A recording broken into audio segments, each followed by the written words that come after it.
we have members of our council who need to exit right at 7 o'clock, so we're going to be respectful of our time and of our public's time. Thank you all for coming. We're going to call this meeting to order. It's a special joint meeting of the City Council and our Civic Center Advisory Committee. And City Clerk, can you do the roll call for us, please? Lewis. Present. Weist. Present. Dobby. Yeah. Whitmer. Councilmember Whitmer is here, yes. Thank you. We just on a last name basis. Yes. DeGoya. Here. Dostart. Here. Fisher. Here. Ha. Here. Lively. Here. Merridew. Here. Tonelli. Here. We're all here and accounted for. Thank you very much. Now's the time for public comments, and we have a number of public here. Does anyone wish to make any public comments on anything that has to do with topics on this agenda? Seeing none, I'll move forward with our special meeting items. We're going to, a little background, we've just completed 5 neighborhood outreach meetings that started on October 29th, 30th, 31st, October 28th, 29th, 30th, Sunday, November 3rd, and last night, November 5th. This was election night. And so the consultants were there. We've had as many as 25 residents at one meeting, 17, 19 meeting at another, 7 or 9, 10. So we've had a good turnout of the residents, and it's, I think, been a very important and informative process. Sometimes for me, I don't see the forest because I'm focused on the trees so much in doing projects, but having the residents be at these meetings, and they're looking at it from all different angles, and having their input has been very, very important.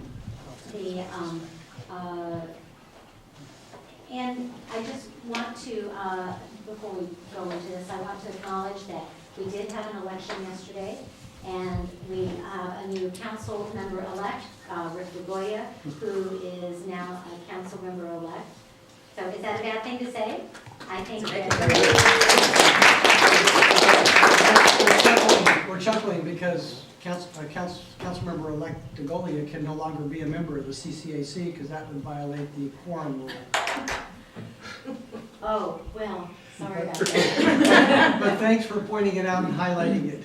Well, he can maybe just sit here as a member of the public for right now. Sure. But he's been such an integral part at this point.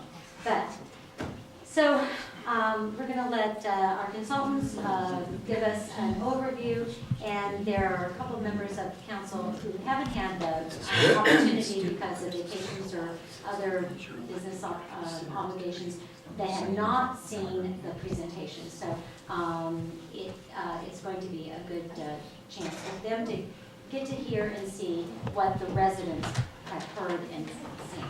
Okay?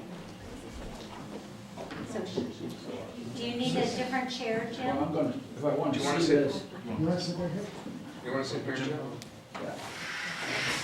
Wherever you want. This works. That one's good right there. Okay. Cheryl? Okay. Thank you. And I see some people that were at some of the meetings, so glad to see you come to see where things are headed. Welcome. So I'm going to walk through, kind of what we've been doing to date, so that those who haven't been at some of these meetings know what we've been doing and what we've accomplished up to this point in our process. Then I'm going to walk through the options that we developed and we took out to the neighborhood meetings and go through what we have heard as the key themes and preferences to help us set a final direction for the development of a single scheme. And then conclude with what our next steps are and where your next opportunities are to participate and how this process will move forward. Are we sending these charts out? They're going to be on the website? Yeah. Okay. They're all on the I website? remember, I didn't get them in the back. No, they're not in the packet. No. No, I whipped this up after last night's class. Yeah. I've been building it for the last few days and worked in the last data this morning. For just so you all understand sort of our larger context in our processes, we have a series of steps when we're at the planning stage at the very beginning of a project that eventually gets constructed. We started our process doing a lot of analysis, collecting a lot of data from staff, talking to staff, engaging our traffic consultant, looking at the arborist report. From that point, and in kicking off the initial public workshop, where we also heard from the public some goals and priorities, we moved into the stage we've been in for the last couple of weeks or so, which is developing actual options and alternatives for how to lay out the Civic Center site. And we're about to approach the step of being at this synthesis point, where based on all of your feedback, all the feedback from the public on our options, that we are going to synthesize into a single preferred scheme, and over the next month, develop that scheme into the final master plan, begin looking at phasing, costs, until we get to the point here at the end, which concludes in January, where we present the master plan to council and prepare a final report. This is an overview of all the different meeting dates that have been set up as part of this process. You can see where we are, kind of in red. There's one more neighborhood meeting scheduled for Friday this week. And here we are tonight at the study session with council. You can also see there are some additional meetings still on the calendar with the CCAC. And one of the key things for members of the public to note is that we will be having another public workshop on December 11th. And then finally the presentation in January of the master plan as a whole. So our progress to date, as I mentioned, we've been doing a lot of analysis, a lot of data collection. We developed the space need requirements for all the different departments that would be on this site. We've also been doing some benchmarking for the police specifically, and helping to refine the planning information that we're using to place buildings on the site. We've obtained an arborist report, we've got a survey, we've done traffic analysis, we've seen a preliminary report on that traffic analysis. So we've been able to collect a lot of data that's informed the options that we've shown most of you. We've also done quite a lot of community outreach. Many of you have been engaged in that. Our initial public meeting was held in September, and I'll show you highlights of that. And then we've had 5 of our 6 neighborhood meetings completed so far, and I'll go through a lot of the discussion that has happened in those meetings and what we've heard. So looking at that public workshop, here are some images of how that workshop looked and how many people attended. This room was pretty much standing room only and out the door, so it was a really great attendance. We had a lot of different ideas and exercises planned for the group. We also, as we've done with all of these meetings, recorded the discussion graphically in this kind of a format and captured a lot of the big ideas that were discussed at that meeting. One of the exercises we challenged everyone with was kind of this likes and dislikes exercise, where we pinned this drawing up on the wall, and we gave people a bunch of stickers, I like, I don't like, needs help, unsafe, and asked people to come up and place these stickers all over this Google image of the site, so that we could start to see how people viewed the site and where they saw issues. And you can see we got lots of different clusters, thoughts about, lots of things. People don't like the big asphalt parking, people love the trees, people love the library, lots of things needed improvement. So we learned a bit about the site that night, and how people felt about it, and where a lot of attention was needed. So our blues, if you go back, our blues or grays, people liked, and the browns, or they didn't like, or is there any sort of legend here? Because it's tough to read. Yeah, it is a little tough to see from here. A lot of the blues were dislikes, these blue circles. Okay. A lot of these red circles were needs improvement. So police was funny. We probed that a little deeper, because you can see there's blue, there's red, there's some other ones. And what we found was what everyone liked was they could drive right up, park outside, run into the post office, run into the police station. They loved the convenience and the way it was set up. But everybody agreed that, something's got to be done about the building. It's abominable. It really needs to be replaced. So, that was one that, gosh, why are there all these mixed stickers? Everyone put a lot of stickers over here. You can see all these little, exclamation triangles. That was unsafe, unsafe, unsafe.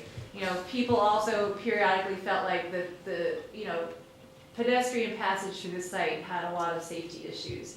Everyone felt that this area, either they didn't like it or it needed improvement. That these buildings, are just, they've got to go, they can be more efficient. And everybody, all these blue, like, loving the library. I mean, all these, like in here, loving the library. So that's a general overview. Okay. All right, thanks. I was just trying to make some sense of it. Yeah.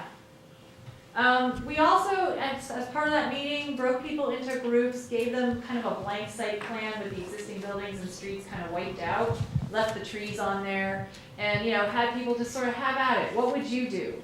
Broke them into groups of, 4 or 5 people and had them, sort of play around themselves. And so, we got 4 pretty distinct sets of ideas of what people would do. There was a group, for example, that said, we want to maximize the park space. We don't think roads need to go through at all. Access everything from Fair Oaks and get as much park as you can. We had other groups that, get those roads going through, have every building set off the road. So, that was a really fun exercise where we started to get some initial thoughts of how we might organize the site. What did people think who used the site, and what could we learn from that? So there's a theme to each of these different sections? Yeah, I mean, Did you it wasn't. determine what those themes are? 'Cause So- it says if I could just understand really how. Yeah, Bill, this was from the Oh, first the public, meeting, yeah. right, Yeah. and this was just resident stuff, so this was just all kind of preliminary. Just kind of help to get started. Yeah. Yeah, So exactly. it's not. They yeah, broke that's- into 4 that's- groups and each group came up with their own right. driven, here's what they thought. Yeah, so it's like this group, you can see, somebody, they wanted a little traffic circle, they wanted the roads going through, they wanted to, have some density to the buildings and do 2-story buildings, so again, maximize green space, that type of thing. So, No problem. but what was interesting is every group did something different. So that was really great. It gave us a richness of ideas and concepts, that people were wrestling with, and it gave us a good kickoff to develop our own thoughts and options. Okay, thanks. This is the analysis then that, we also dug down and did our own analysis. Maybe Matthew can kind of explain some of our conclusions about, issues with the site. Traffic was a big issue, so the orange shows orange dashes, circulation, Fair Oaks, Ashfield, the connections, a lot of the intersections are irregular, there's a lot of conflicts at those intersections. There's not a lot of pedestrian connectivity across the site, going from north to south, and so that was a really big issue. Obviously a big, large open space area of asphalt, which is kind of an ideal place to locate buildings and maybe garages. The train is a major factor, both visually and sonically. And then the trees, and that we have a lot of beautiful heritage trees across the site, and it's a rare element and something really worth preserving. So this became the launch point with all this information collected to kick us off to developing 3 distinct options for the site. And the way we approached this was we wanted to make sure that each option tested some very different principles, some very different organizing principles, very different decision points as it relates to the buildings, the streets, the green space, sense of entry to the site. So we set the options up that they could be essentially mixed and matched and really challenged everyone who came to the neighborhood meetings, to sort of debate, the issues that each one would bring up. So to give you the framework of how we set up those options, that's what we tried to do. So on your traffic flows that you had on that last chart, was that based on your traffic counts? Is it? No, that's just based on our visual analysis and walking the site with the traffic engineer. All right, thanks. But there have been traffic counts done, and there's an ongoing traffic study that's in process. All right, thank you. Matthew, I think you should give them the introduction you do on each of the purple circles. Okay. Because I think that's important. yeah, I think Okay. that's a really good thing. They excuse us being a little brief there. But the other thing we noticed is purple circles represents gateways and opportunities for arrival, major intersections, and the places that right now you don't, particularly as someone who hasn't been coming to Atherton on a regular basis, you don't know where the Civic Center is and where you're supposed to come in. And these areas possess the opportunities to really create some strong gateways, sense of entry, sense of identity, and then particularly the center one of, a sense of a hub, that you have arrived, you're in the Civic Center now, you're in the place, it's a unique place, and as you move over towards Maple, once again, you're arriving or you're leaving and you're re-entering a residential neighborhood. Just another one point that was brought up last night, I think it's pretty informative, is if you look at those gray boxes. Here you go. Clicker. Yeah, just in the middle. This one? Yeah, that's the point. Okay. The police, and I apologize, these are labeled incorrectly, but the existing police building facilities right here. And there's a series of other facilities, this one, and that one, which are all being used by the police. And so the police facilities are not just in this one building, they're actually pretty big. And as you see as we go through the schemes, that correlates with the size of the police department on the options.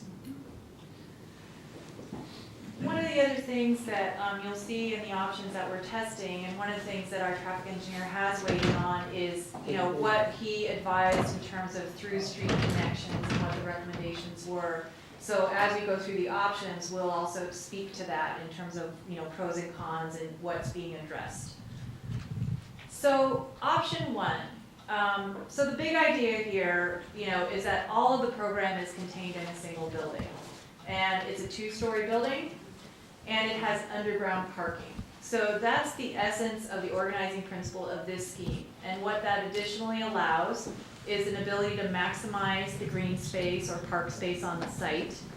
And this was the opportunity to show the what if no road connected Maple and Fair Oaks lanes. And this scheme, every scheme will take Ashfield Road through to Fair Oaks. That was one of the recommendations of our traffic engineer, that we don't cut that off entirely.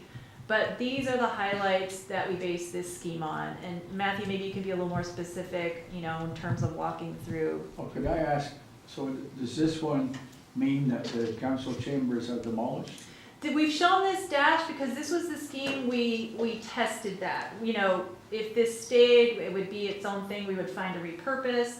But here, if it went away, you could imagine you would fill this in with green space. So this option was specifically set up to ask that question.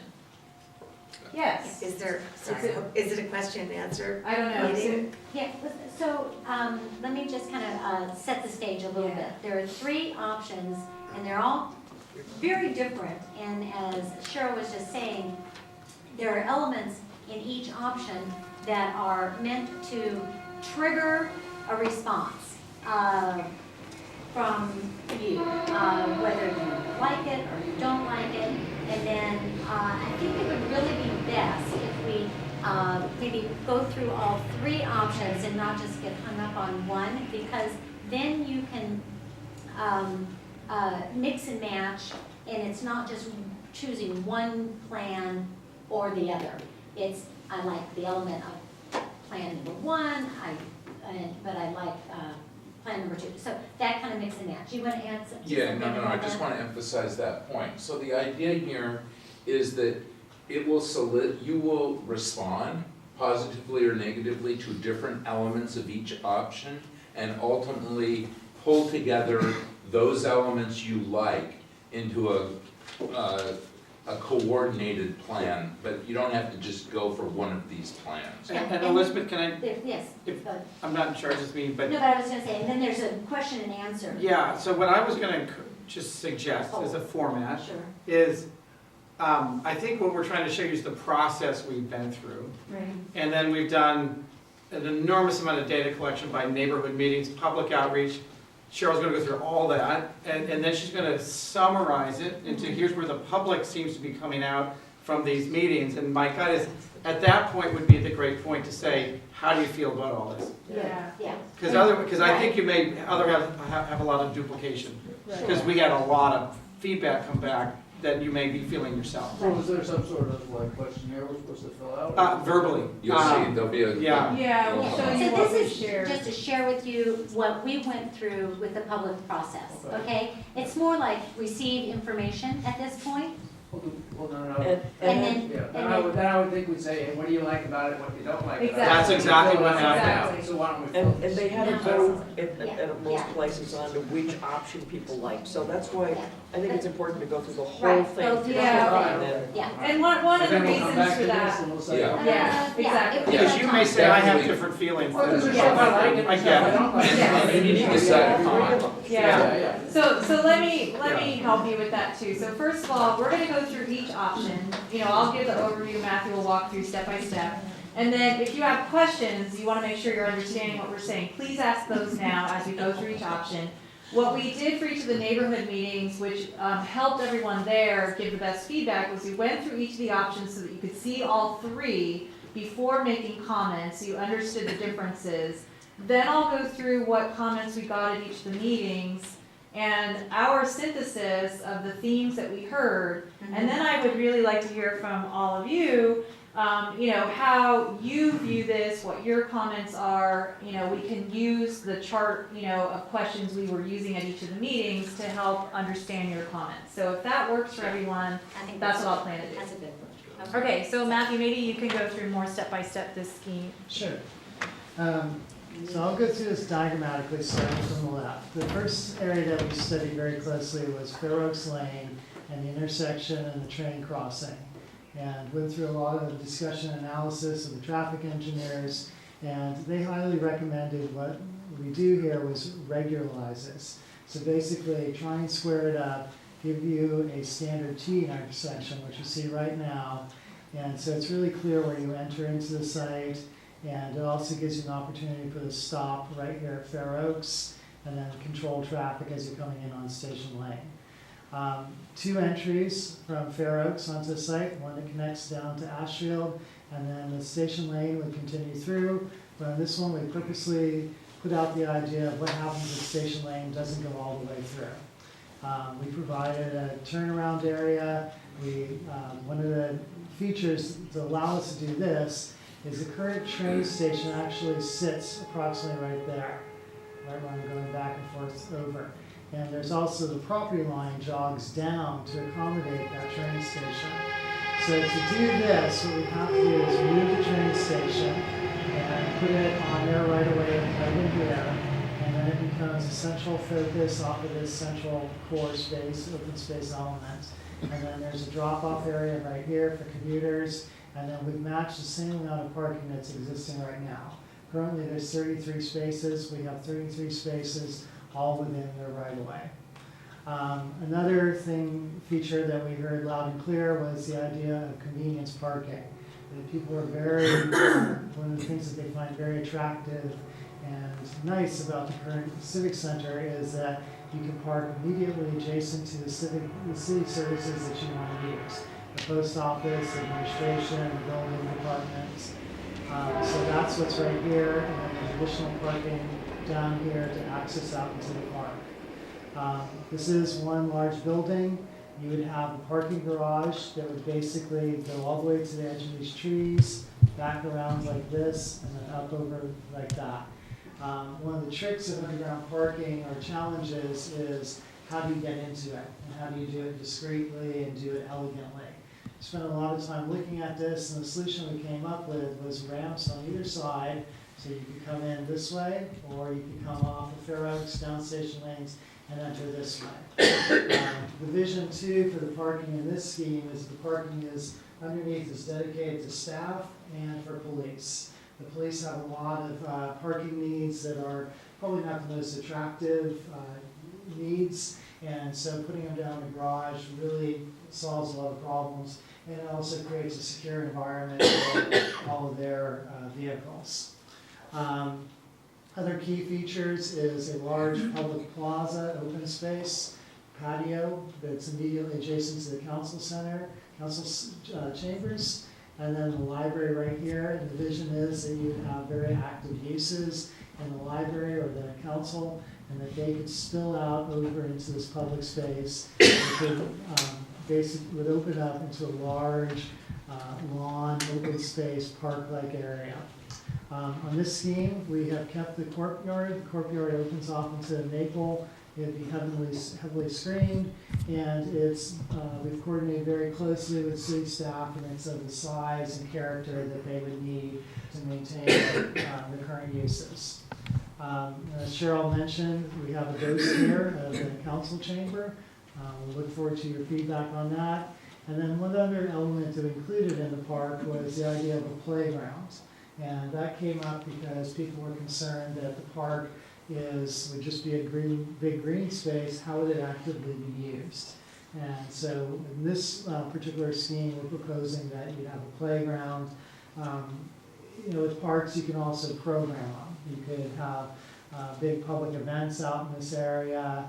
There could be special types of plantings. There's a lot of creative things you could do to activate this space. So any questions in understanding the parameters of this scheme before I move on? Good? Okay. So scheme number 2. So this scheme, the highlights of what this scheme is trying to test is all surface parking. So we no longer are showing an underground garage. So you'll see a lot more spaces shown in the parking areas on this scheme. We also are looking at 2 buildings, and the footprints, you may notice that they look a bit bigger, they're taking up more room on the site, and that's because this scheme is also saying, well, let's keep them all 1 story, and let's see what happens.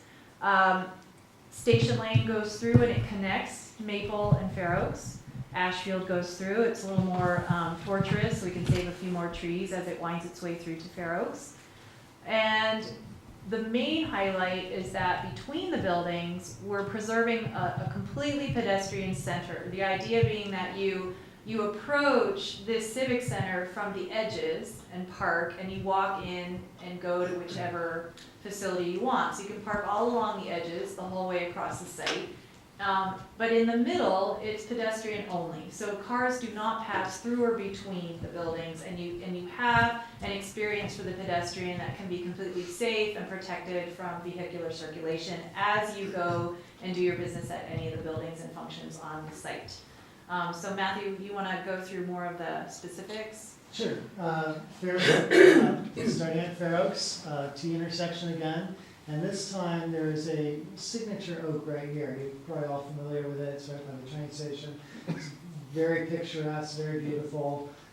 Oaks are on your symbol for the town, so that was very important to try and preserve them. This one is a little bit different configuration. You'd come up Fair Oaks, come in through here, circulate back around through here. Once again, to get this T intersection, we have to move the train station. On this scheme, we moved it onto the right-of-way, and we've created a drop-off area through here.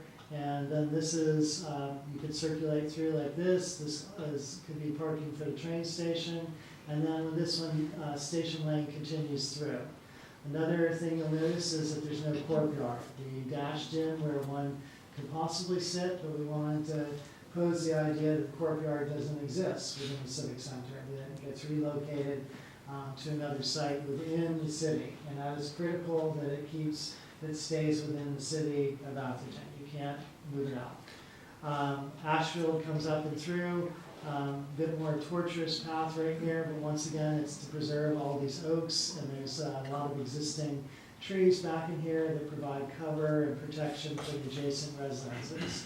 Secure police parking right here, right immediately adjacent to the police department, and that gives you a sense of the scale and the kind of character that's required for the police parking if it is brought up to the surface. And as Cheryl mentioned, this would be the inspiration for this, for those of you who've been there, is like Harvard Yard in Boston and Cambridge, Massachusetts. Green open space, very simple paths that come across. This could be a multifunctional space. It could be used for 4th of July festivals.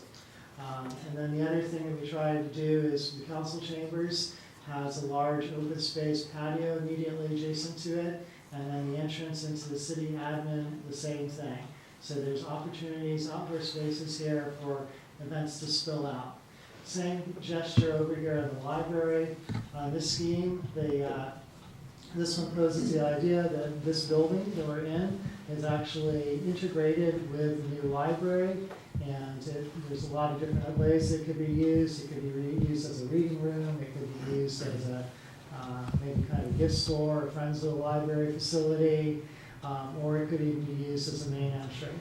Another thing we looked very closely at on this scheme was preserving trees. This is particularly an oak right out here, and we built a whole courtyard around that oak, so oak becomes a central feature.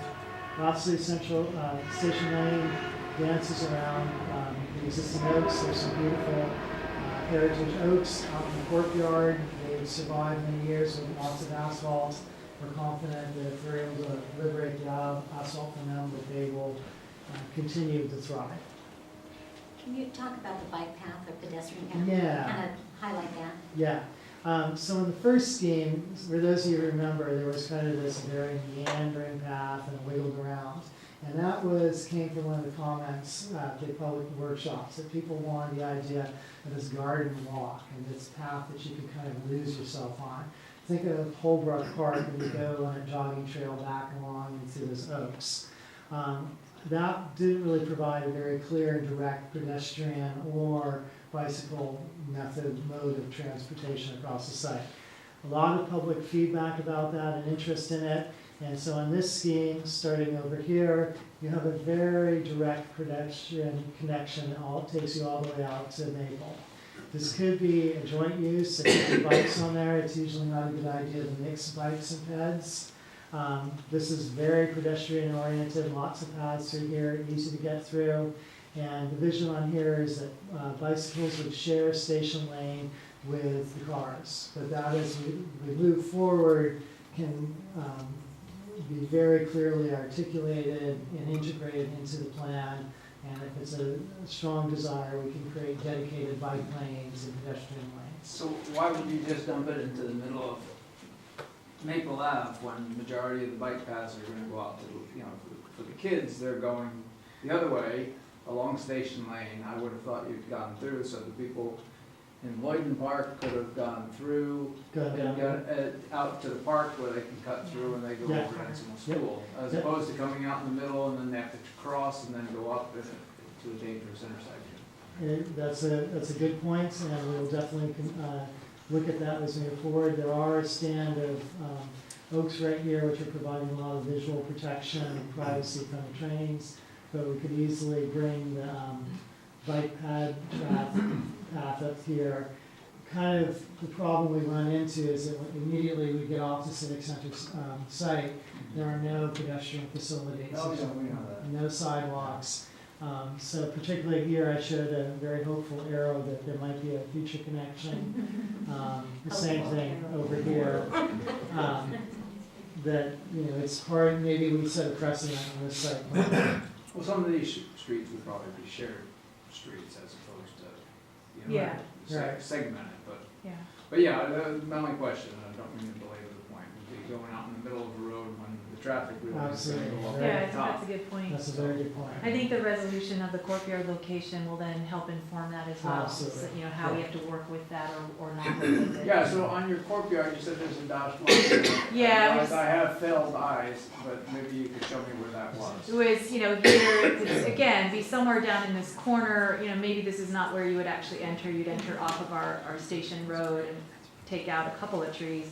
But the idea would be, it would still be down at this end. If we keep it here in this scheme, concealed, screened, and it would be maintained. Or you could flip it up with the street and the parking. 'Cause Exactly. It can be next to the trains, and then you can maybe move your traffic down. Yeah, I think there's a lot of options of how you actually resolve this, and the idea here was, if it wasn't here at all, you have more flexibility and freedom with this corner of the site. Okay, great, thank you. Was there another question? How literal should we take the number of parking spaces? Not so literally. So here, let me just tell you how we're treating that.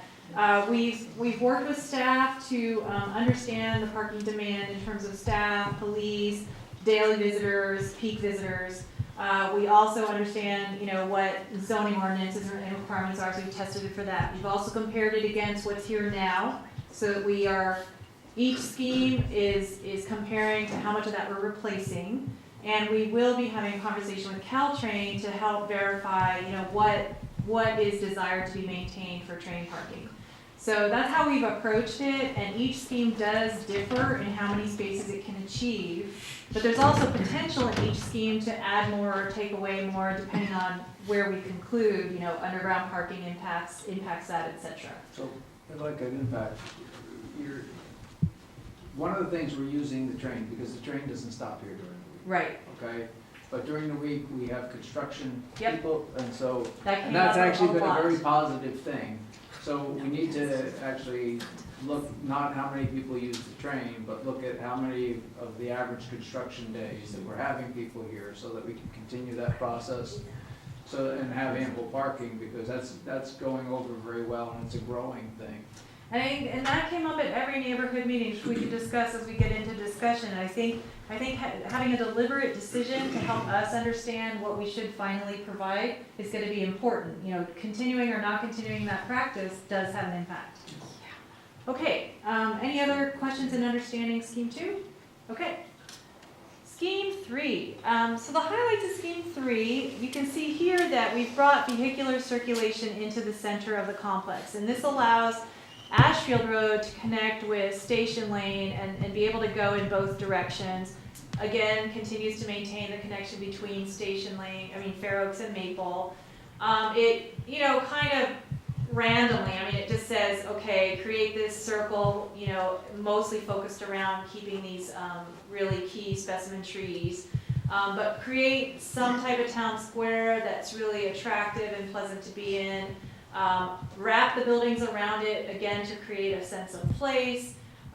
Move the intersection down to eliminate, how all the issues around this location.